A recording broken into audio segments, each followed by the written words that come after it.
পরিচারিকার কাজ করে কোনো রকমে চলে পেট। গত বর্ষায় ভেঙেছে মাটির বাড়ি। আবাস প্রকল্পের সুবিধা তো দূর, পঞ্চায়েতের দ্বারস্থ হয়ে জুটেছে শুধুই প্লাস্টিক। বাধ্য হয়ে গত 1 বছর ধরে পুরুলিয়ার মিথিলা মাহাতোর ঠিকানা হয়েছে শৌচালয়।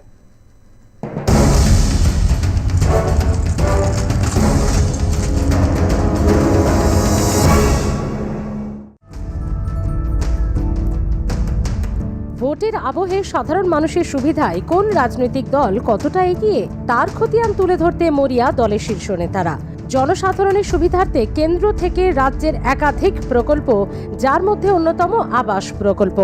আবাস প্রকল্পের সুযোগ সুবিধে পাওয়ার উপযুক্ত হয়েও বঞ্চিত ষাটোর্ধ মিথিলা মাহাতো। পুরুলিয়া 1 নম্বর ব্লকের সুন্দাডি গ্রামের বাসিন্দা তিনি।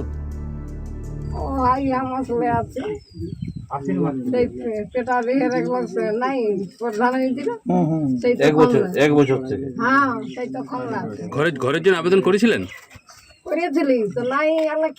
কি বললো যাদের কাছে আবেদন করেছে তারা কি বলেছিল? কিছু বলে নাই, বলছে এখন ঘর আসবে নাই। কে বলেছিল এটা? ওই তো পেপার দিয়েছে না, ইয়াতে নিউজ। হ্যাঁ, কে গ্রামের মেম্বার কি বলেছিল?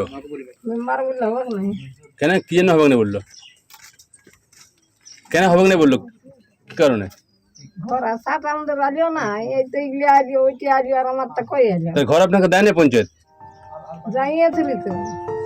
গত বর্ষায় ভেঙেছে একমাত্র মাটির বাড়ি, পাননি আবাস প্রকল্পের সুযোগ সুবিধা, ঠাঁই হয়েছে শৌচালয়ে। 1 বা 2 দিন নয়, এই ঠিকানায় তিনি রয়েছেন প্রায় 1 বছর। কয়েক বছর আগে মারা যায় স্বামী, 2 মেয়ের বিয়ে হয়েছে আগেই। বেশ কয়েকটি বাড়িতে কাজ করে কোনো রকমে চলে পেট। পঞ্চায়েতের দ্বারস্থ হলে প্লাস্টিক ছাড়া কিছুই জোটেনি। নিরুপায় হয়ে ঠাঁই নিয়েছেন শৌচালয়ে।